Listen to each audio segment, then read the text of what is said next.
Hey everybody, Charlie902 here, and welcome back to Star Citizen. We last left off, well, we were checking out the IAE, so now we're here at day 8 with Musashi Industrial Starflight and Concern, our MISC for short.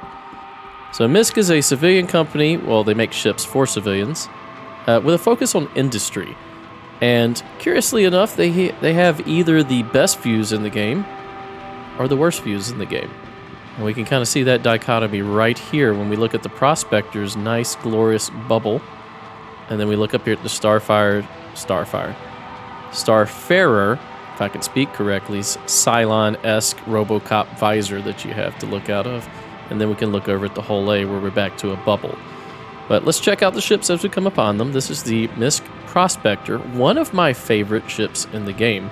And I kind of have like a love-hate relationship with MISC. Like, I love some of the designs and I hate others. But I love the Prospector. I feel it hits the nail on the head. It is a single-seater mining ship. And it's designed to do everything. Let's see if we can get ourselves in. Enter ship. We've got to back up so the ladder doesn't kill us. But it's designed to do everything from one seat. And I really love that for a single-player experience. And there are times, even if you're like me and you have these large ships that you plan to do with orgs, there are going to be times when you hop on and you just have like an hour or two and you just want to play by yourself. And I think this is one of the perfect ships to do that with. Look at this view.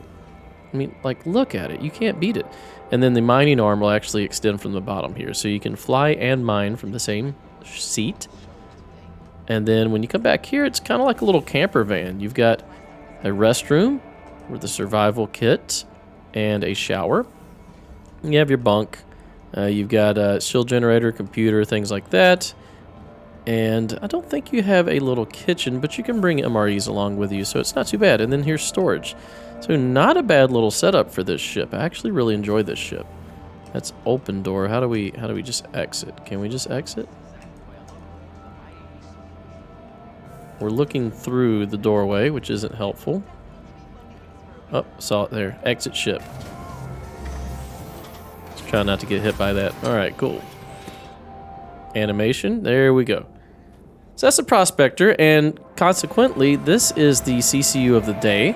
So you can save $10 by getting I believe a Hornet tracker to a Prospector. It's $5, and it will save you $10.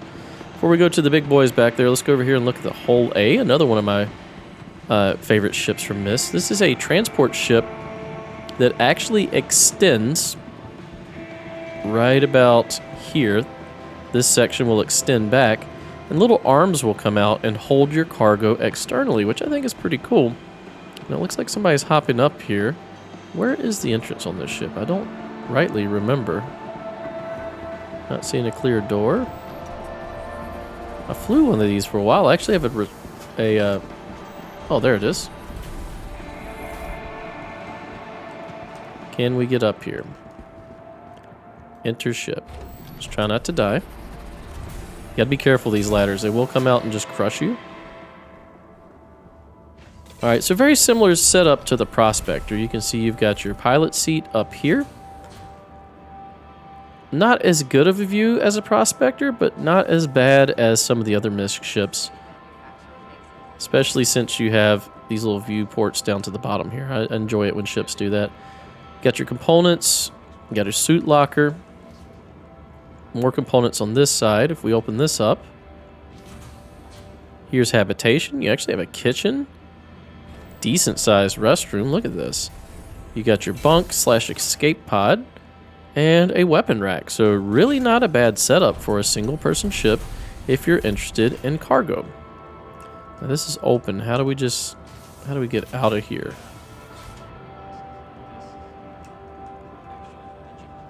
Open ladder. Same deal. Do we got to back up a little bit? There we do. Exit ship. And the same entry exit as the Prospector. Also, not a bad ship. I actually enjoy both of these ships, and I actually would not advise against buying these with real-world cash because I feel they'll still have relevancy. You can always fly these ships to earn a little bit of money that you can use that money to then fund your larger ships. So I don't mind. I don't know why I'm speaking in negatives. I do recommend if you're interested in mining or cargo, these little single-seater ships are actually pretty good. So now we have two variants of the Starfarer. The Starfarer is your refueling ship. It has refineries on board, and this is the Starfarer Gemini. This is the military variant. It has missiles up here, whereas the standard Starfarer has additional fuel scoop up here. So let's go check out the Gemini. I think we looked at the base Starfarer last time. Large ship, one of the first large ships that's been introduced to the game, so it is a bit perplexing, the interior layout. Now, these are the refinery tanks. You can see here, RT, Refinery Tank 2. There's one over there. See how they're larger than these rear tanks.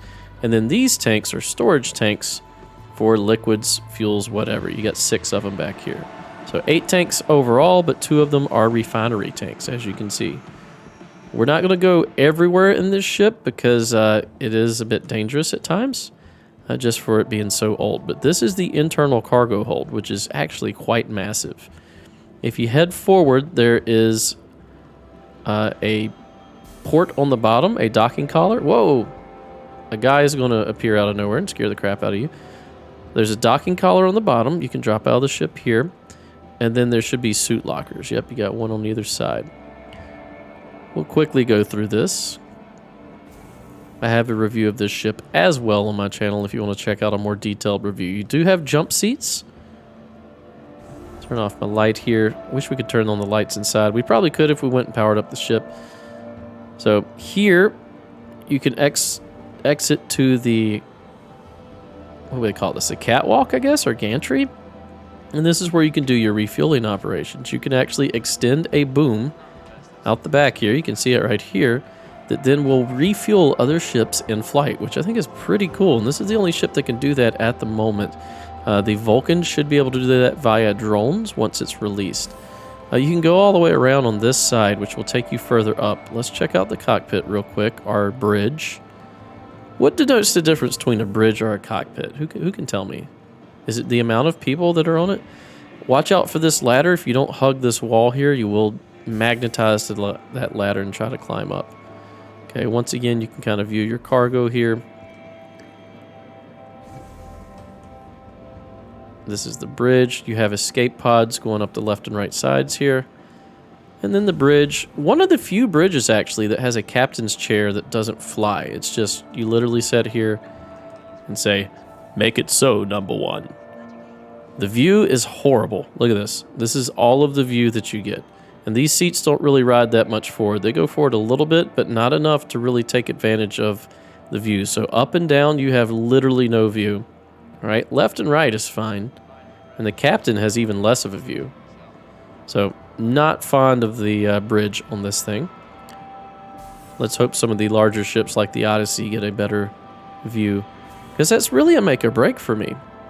So if we head over this way, we can head to the catwalk, and that'll take us all the way back around to the other side. Then if we go up one more time, this will take us to the habitation. Well, actually, no. Habitation's above us. This is engineering. So we have 2 long hallways. We'll go down one. And off of these hallways are little, like, areas to hide in. I mean, that's really the only reason I can think they've made these. This was designed as an FPS level, so there's a lot of that. Come on, open up. All right, so there is your engine, I guess, power pack. And then if we continue back this side, this will take us to the rear turret. Once again, there's more little offshoots. And then you can kind of see to the other side from here. This is mirrored on the other side, and we're heading to the turret at the end. So you would get in here, and you could get into the turret, and it is a bottom turret, as you can see there. And below us are those fuel tanks, those cisterns. So if we head back this way, I think I'm hitting an invisible person. There he goes. Weird server issues today. So now if we head around, this is the gravity generator. And if we head around to the side of it, we can then see the main power source, or power generator, power pack, engine. I don't know quite what this is. And then this side is similar to the other side. It goes all the way back to the turret. So if we head to the front, once again, you see the little passageways. And then we came up just for your situational awareness. We came up over here. There's an elevator on this side. And then there's one on this side as well. We'll go up this side. We'll check out the rest of the ship. Lift access. Is the lift down? The lift is down. We don't want to get crushed by it, but I think the switch for it is on the wall here. I don't know. Let's take the ladder. We don't want to get crushed. So there's a lift there. You can see it's going down now. All right, so the other elevator would come up here. This is the top turret, and the MISC Starfarer Gemini gets 2 size 5s on the top turret. It's actually pretty cool, pretty significant upgrade over the regular Starfarer. If we head to the right, this will be the crew's quarters. Let's turn on our light here. So there's a bunch of beds. There's some storage lockers across from them. They do get a small window. And then as you head to the front here, there's a couple of bathrooms, male and female. Do they open anymore? It doesn't appear like they do. They used to open. You could go in there and there was like a shower and a pooper. All right, if we head up this way, this is the mess. The one thing I really like about the mess is the skylight that you have here. And it's actually like a proper kitchen over here with like a little bar. Okay, and then if you head over here, off of the mess, which I think is a weird choice. I wouldn't want to be directly off the mess as the captain, but here we are. You get a captain's standing desk and a bed with cute little rocket ships. I love that the Starfarer Gemini has this little rocket ship motif. And then a large bathroom with no apparent door. So you're just going to poop right here and then just go to bed like you're in prison. Also a lot of like just metallic surfaces in here, which make it not feel that very homey. But yeah, that's it. So this is, there's another ladder here. We'll see if we can go down it. This is the ladder I was talking about. You don't want to get stuck on when you're trying to go above the cargo area. Did we? Nope, it's not. This actually exits. There it is. It exits in one of those little side hallways and then goes to another ladder, so you can't go straight down. Out of the 2 Starfarers, I would 100% recommend the Gemini, as it seems to just be a 100% upgrade from the base Starfarer. You get better armor, you get better weaponry, and even though it gets a missile rack on the front where the fuel scoop is, it has been stated and has been proven that you get the option to just mount the regular fuel scoop on the front. So there really is no downside to having the Gemini other than maybe it'll be a little slower. But I mean, this one, they both handle like bricks in space. I mean, look at them. They're literally just giant cubes with a little face on them like a turtle. So yeah, between the 2 Starfarers, get the Gemini.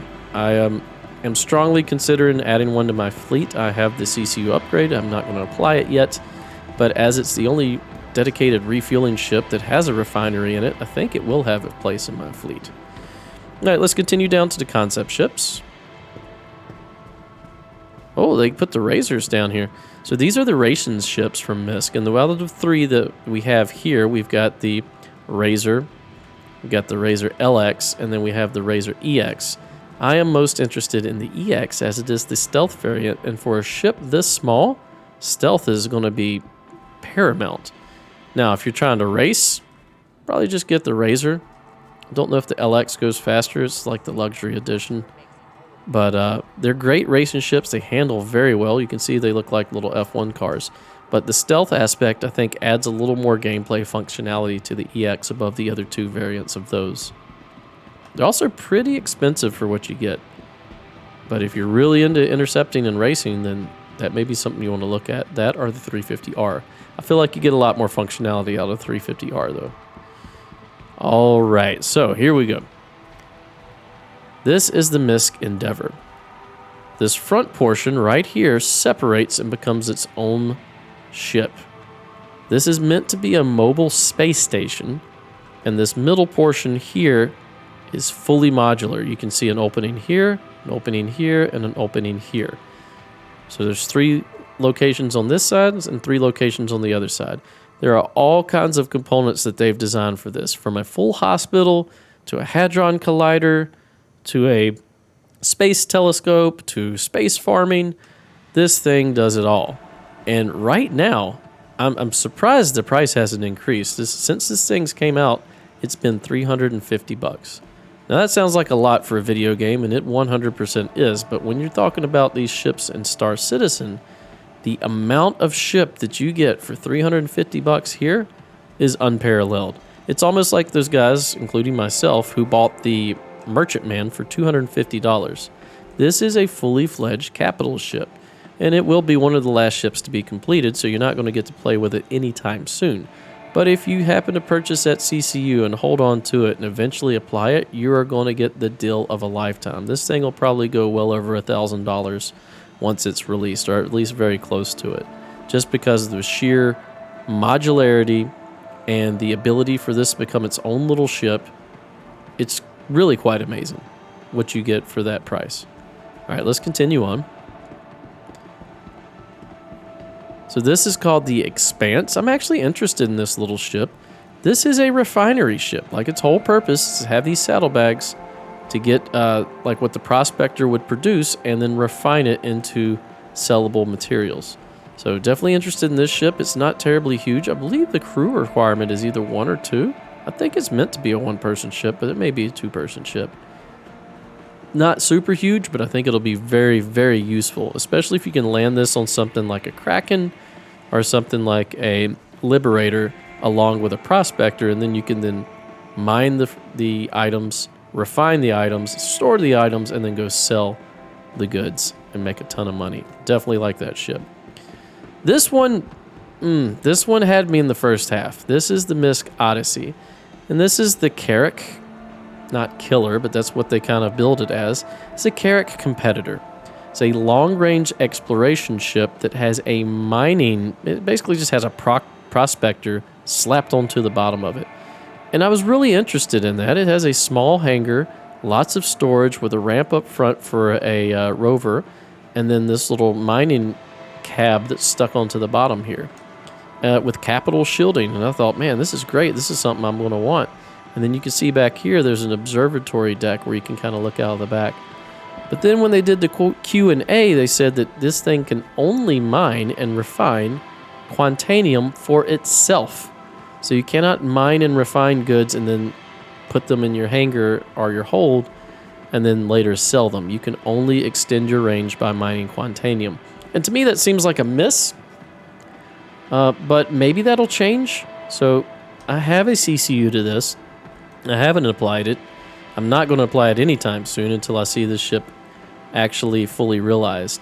But basically a Carrack that doesn't have drones, doesn't have repair facilities, but has a larger hangar so you can fit your own ship rather than just the Aurora. Or not the Aurora, Pisces, excuse me. Although an Aurora will fit in a Carrack. And individual crew quarters, it seemed really good to me. And those capital shields also. But I don't know. I'll have to see about this one. What do you guys think? Let me know what you guys think about the Odyssey. And this looks like the Hull C. Yes, this is a Hull C.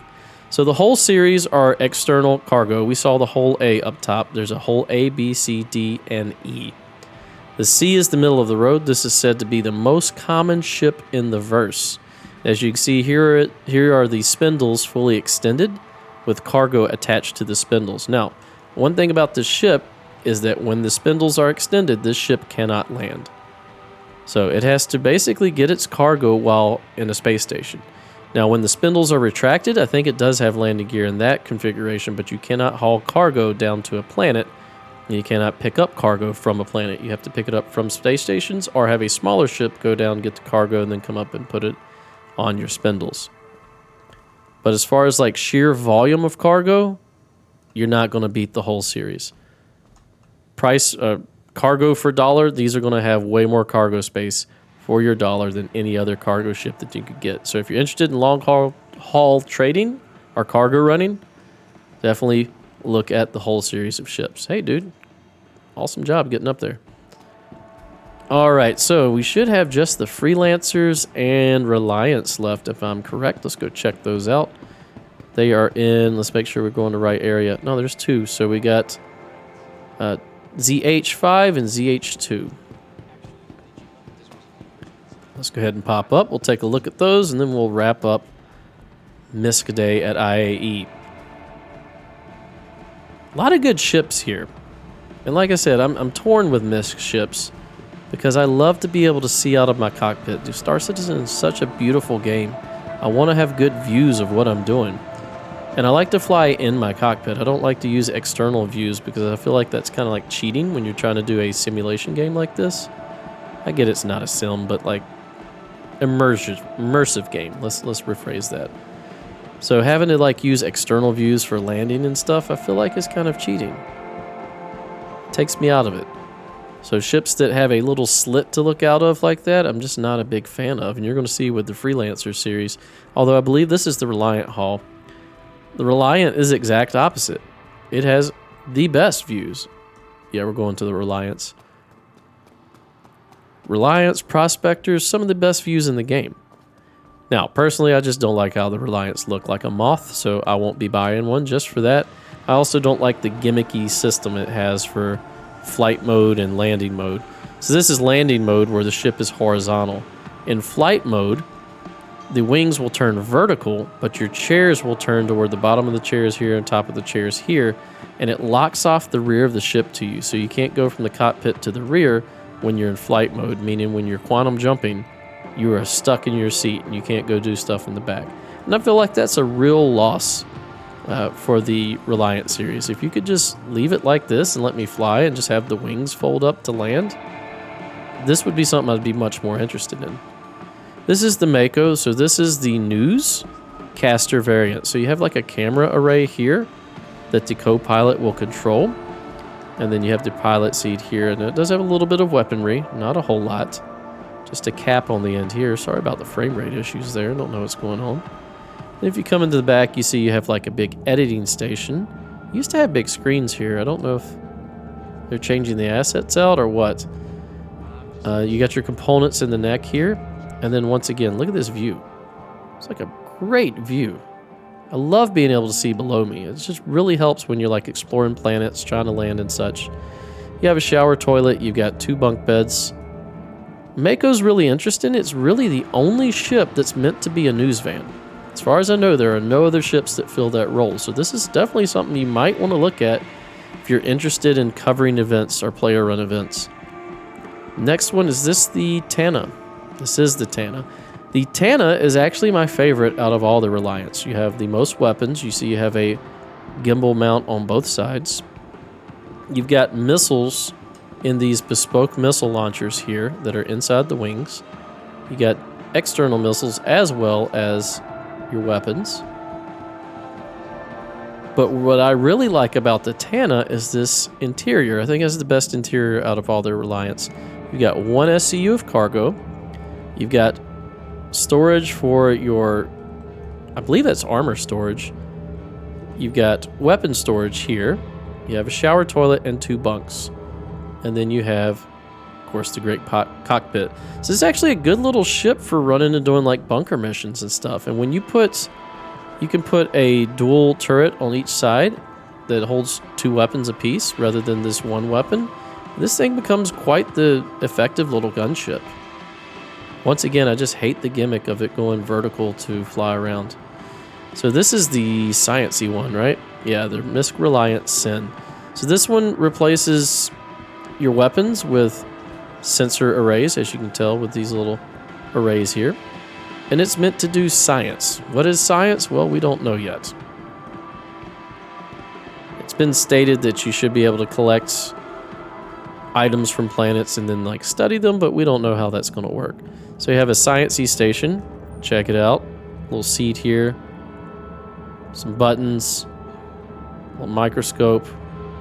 More sciencey stuff. This looks like one where you put like an item in there and then you put your hands through and mess with it. Who knows? Some towels. Still have your bunks and your shower toilet. And then of course it's the same up front. And then the last Reliant that we're going to look at is the base model, which is called the Core, I believe. This is the dual turret I was talking about that you can put on the Tana, 2 of them. So the MISC Reliant Core is the cargo variant. Can we walk under the wings? We can. So the rear end, you don't have any bunks, just cargo. I don't think this one is worth having personally. If you're going to have any of the Reliant series, I would recommend literally anyone but the core because of the beds and the other functionality. News van, science, or even combat. They're all pretty decent little ships, except for the core, which gets outclassed in every way by something like an Avenger Titan or a 300i. Even the 315P is a much better ship than that. All right, let's continue on.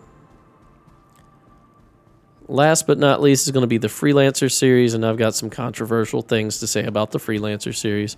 I know there are a lot of people that love them, and I don't think they're horrible, but I do have some issues.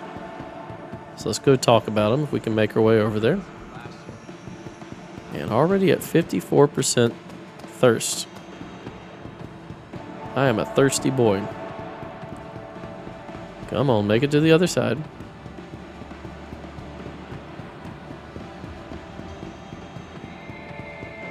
Alright, still got some ways to go. That'll just give you an idea of how large these Starfarers are. They're just so much bigger than you think they are. Alright, almost there. Trying not to have a heart attack by running too much. Apparently, my character can't run from one side of the hall to the other without his heart exploding. I love that. That's cool looking. Oh, what are those? Is it? Oh, there's a Corsair? That's like a C2 flying around with a Corsair chasing it. Okay, that's cool. Let's not get distracted. Alright, so the last annex we're going to look at today is the Freelancer annex. All in all, cool ships, but man, do I hate the cockpit view. It just kills it for me for all these ships. The other thing I hate about the Freelancer series of ships, and we're going to check out the base model right here first on the inside, is that it's essentially just a long tube.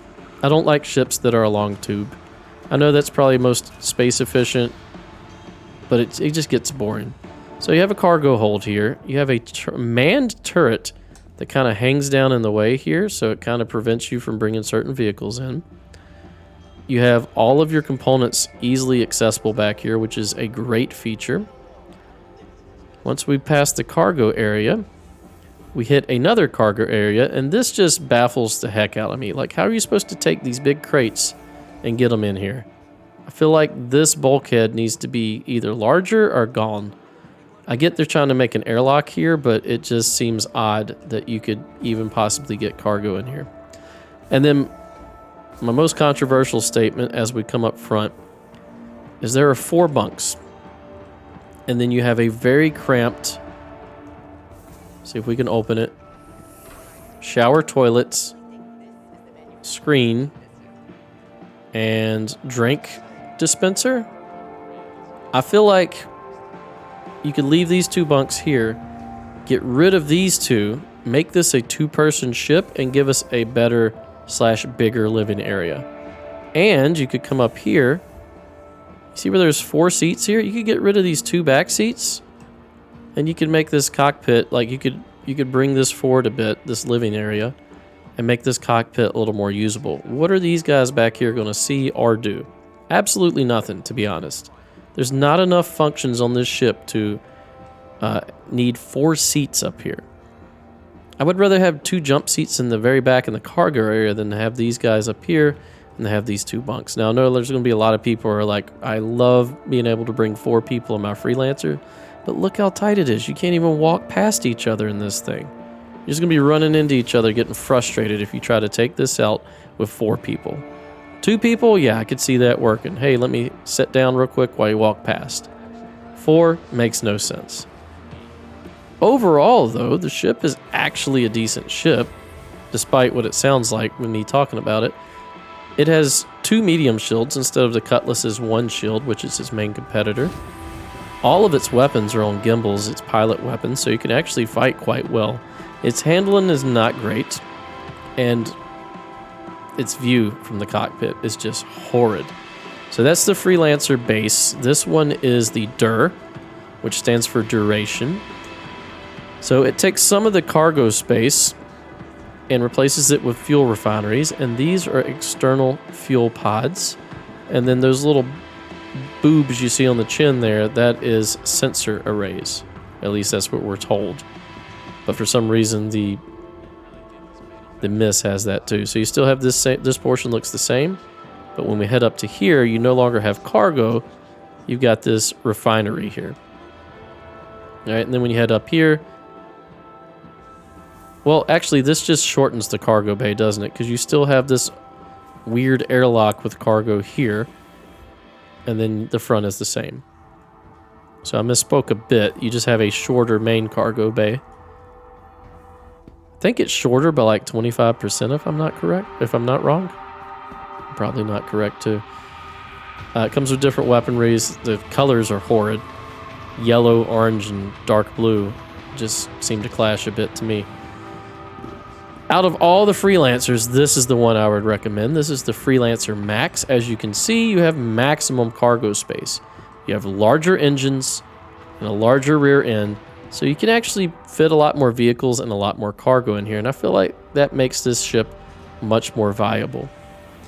Once again, still have the same cargo space here, and then the front is the exact same. Nothing's changed up there. But I feel like the Freelancer Max is probably the best bang for the buck out of all the Freelancer series. This one is unique, the Freelancer DIR. Or excuse me, MISC. I said DIR. This is MISC. This is supposed to be a missile boat / gunship. And I don't know. I feel like it's a bit overpriced for what it is. So you still get the same weaponry as a standard Freelancer. They all have the same weapons. Except for you're going to lose some cargo space to get a whole boatload of missiles in these bespoke auto-reloading missile racks. They actually fire out of the top. It's actually pretty cool to see it. You get kind of like a Macross vibe where you can just lock on with a ton of missiles and shoot them. But it feels weird to turn a cargo ship into that. And as much as I know people love the Freelancer MISC, and it's quite a durable, functional ship, I just feel like the Max just makes more sense. Dollar for dollar, I think the Max is the way to go. All right, so that's going to do it for MISC today. If you like my content, please consider a like, a comment, and or a subscribe. Stay tuned tomorrow for Day 9, RSI Day. We'll see you then. Bye-bye.